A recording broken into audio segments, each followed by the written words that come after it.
So I have a problem, pretty big one. I'm here in the shop, as you can see, and I have a lot of things I want to do. But I also have a couple appointments in town today, doctor appointments, some other stuff. There's a cat. So I have just enough time here in the shop to get really dirty before my appointments, but not enough time to get really dirty and then get cleaned up before my appointments. So I don't know what to do. So this is done, it's ready to go. I did some tinkering on it. I think I might reorganize some of the recovery gear on it, clean it up a bit. Obviously I can take things like the wheel chocks off of it and put on the other Jeep now and clean out the interior so it's ready to go. So I think what I'm going to do is pull this one out of the shop, pull my truck into the shop, just do grease and general maintenance on that one. Oh, updates on the truck. We got our new wheels and tires. Another cat.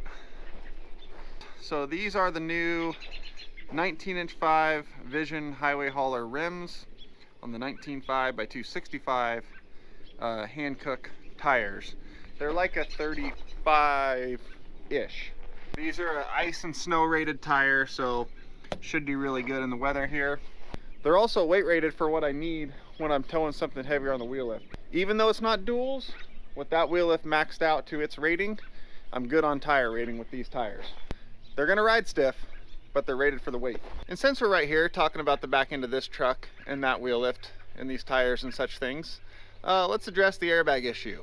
Obviously, when you load up that wheel lift, this truck squats down in the back and everybody says, you gotta put airbags on it. No, that's a terrible idea. Don't do that. On a truck like this, airbags will break frames. Guaranteed. Not guaranteed, highly likely. Eventually, it'll probably happen. Let me tell you why. Look at this right here. Now you would think that this truck is made to support the weight directly down over the axle. You are wrong, 100% wrong. This frame on this truck is not designed to, is not meant to, and is not supposed to take any weight or support any weight directly over the axle. That is not what happens here. Behind that tire is a leaf spring. It goes from about here to here. Touches the axle in the middle. Nothing touches the frame in the middle. None of the weight you put on here is being supported in the middle. The frame is made to support the weight here and here, where the leaf spring touches. So even when you load something in the back of the truck and it pushes straight down, it's not pushing down on the frame right here. The axle is not supporting the frame right here. It is supporting it here and here.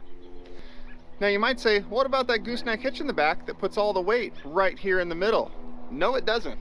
Do you see this plate back here? And this frame plate way up here? Those are the brackets that that gooseneck hitch is mounted on. That gooseneck hitch bridges over the center section of the frame and pushes down on it back here and up here near the leaf spring hangers. So the weight of that gooseneck is being supported up here and back here by the springs, not by the frame itself. Now this wheel lift, on the other hand, is mounted entirely behind the rear axle. This is one of its mounting plates here behind the rear axle, and its other one is back here at the back of the frame. So this wheel lift is quite literally clamped onto the end of the frame here. And when you put a load on it, it pries down on the end of the frame.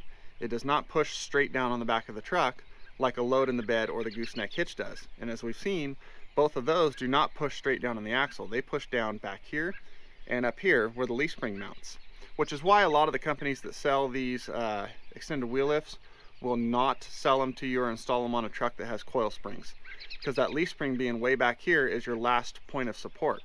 Go to a coil spring truck, your last point of support is way up here.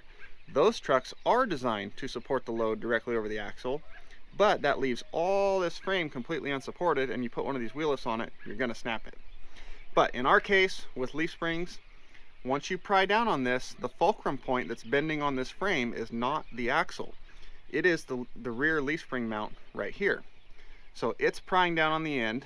That is your fulcrum point, which means all the frame in front of it to the next fulcrum point, which is the other spring mount, is being pushed up. So the force on the frame in the middle is bending up, which is why I went in and supported the frame in there. Could use a little more, but that's why we had to add that reinforcement in there. So if you take and bend this down, this frame's being pushed up, and now you take an airbag and shove up right in the middle in the part of the frame that's already under a ton of upward stress, you're asking to break the frame right there. This is not a load in the back of the truck or a heavy fifth wheel or gooseneck trailer or an application where you would normally see airbags. Yes, those are still flawed in the fact that they push up in the middle when the load is really being pushed down here and here, but it's not that bad because the load is still coming straight down. On this, it's prying off the end of the frame. Now you push up, you're asking to break the frame right there. So don't do that. That's why the manufacturers that build and install these sneaker wheel lifts do not put airbags on the trucks unless they just brace the living hell out of the frame in here. And as I've said, the frame has to have some movement to it. It's designed to have flex and movement. It's supposed to. So the only way to run airbags in here without risking breaking the frame is to basically plate the living hell out of this, brace it up so it just cannot move at all from that leaf spring point to that leaf spring point. Then when you're pushing up in the middle, you're basically doing the opposite of what the gooseneck hitch does, and you're bridging this whole section of frame. So the frame is not seeing the force. So you're putting the force straight to that point and that point where it was designed to go. But again, you have to make the frame so stupid stiff that you're taking all of its flex and movement out, and that's not a good thing either. So the most common solution, and what almost every manufacturer of these sneaker lifts does because it's the better way to do it, is they install super springs. These super springs, I know it's hard to see in here, are basically another leaf pack that clamps on and mounts over your standard leaf pack. This is the standard leaves of the truck. This is a whole extra set of leaf springs that when the truck is sitting at normal ride height empty like this, they aren't really doing anything but sitting there. So you're still on your relatively soft, easy riding, normal truck suspension. And as soon as the back end of this starts to squat down a little, these springs start taking the load, and now you're riding on this big, huge leaf pack to support the weight. So yes, the back of the truck is squatted down when you have something on the wheel lift, but let's be real. You're putting up to 4,000 pounds on the end of this thing, way out off the end of the frame. If this truck didn't squat at all when it was loaded, it would be worthless as a daily driver because it would be so ridiculously stiff. I might as well just drive around a semi all day. So that's my quick little explanation of how truck frames and airbags work together and why they're a bad idea on a truck like that. Yes, they do work on like you're pulling your fifth wheel camper, hauling gooseneck trailers all the time, that type of application. They do work. In all reality, they're not great for the frame, as you see why, but they work. But now you take that load from being a straight down force to a pry bar on the end of the frame force, not a good idea anymore. Okay, Jeep, your turn. Alright, Jeep's out of the shop. It does look cool tracks on it. One day I gotta finish putting all the new deck boards on the gooseneck trailer. I have to remember to take that hitch out of the receiver before I tow another car. It doesn't matter as far as the car end goes, but it digs into the ground when you lower the wheel lift. But I think I nailed the offset on these wheels like perfectly. Oh yeah, just right. Forgot I got a new grease gun, so come out of there. Gotta get that opened up first. There it is. What the heck? Oh, are you kidding me?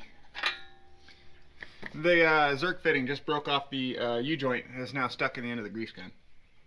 And yes, I know, going from I gotta stay clean today to let's grease the truck is probably not like the most logical series of events, but compared to the other projects I had to do, this was the cleanest one. Okay, I got that Zerk fitting dug out with a pair of pliers and then finished greasing the truck. There's not nearly as many Zerk fittings on this one and grease points as there is on like my other truck or even that Jeep there. So I went over it a few times just to make sure I got everything, but don't worry about that U-joint. It's smoked anyway, so as soon as Nate finds room in his shop, you listening, Nate? U-joint. We're gonna take it in there and swap out that U-joint along with all the brakes and some other stuff just to get it all ready to go for winter. So broken Zerk fitting, no problem. All right, Willies, your turn.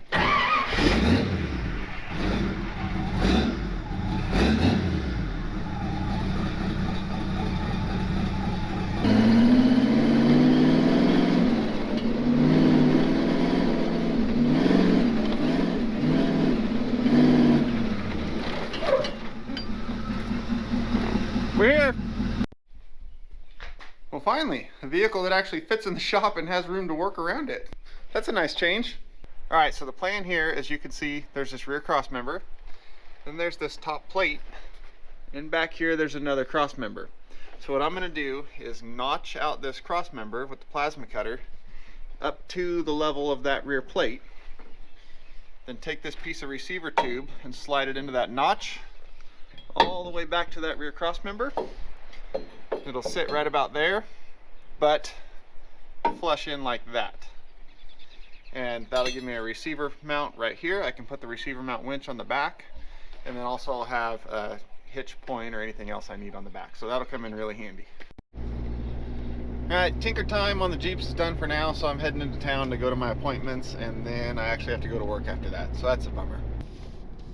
Okay, I am all done with all my appointments and errands I gotta run, so now, if we can ever get out of this parking lot, I'm gonna run over to the gas supplier and get some new C25 for the welder, and then I think run up to Redmond and go try to fix a trailer. Okay, change of plans. I'm actually gonna run over here and see if I can get a haircut real quick. Alright, we've got our full bottle of welder fuel. And now we're gonna head, I think, up to Redmond and go see if we can fix that trailer. In case you're wondering, I did get that haircut. Okay, that was just a quick little wiring issue from a bad plug, so cut the plug off and wire a new one on. I didn't film much because it's really windy and it's really loud right here on the side of the highway, so that's all fixed and good to go, and we're gonna head back to Bend now. Okay, we made it back home to the shop, and I think I'm gonna call that a day. The girls are almost home, so I'm gonna go up, have some dinner, and a good evening with them. But next up is going to be plasma cutting out a notch out of the back of this cross member, cleaning all this up in here to get it ready to weld to. Probably just remove the spare tire mount and get it out of the way, and get those bolts out of the way too, and then get our receiver tube welded in there. And I grabbed another one for the front. I'm not sure if I'm gonna put one on the front 100%, but I think so. And I got one, and might have to go to work. Okay, don't have to go to work because I don't want to do that call. So yeah, next up is to get all this done, see if I'm gonna end up doing that on the front or not.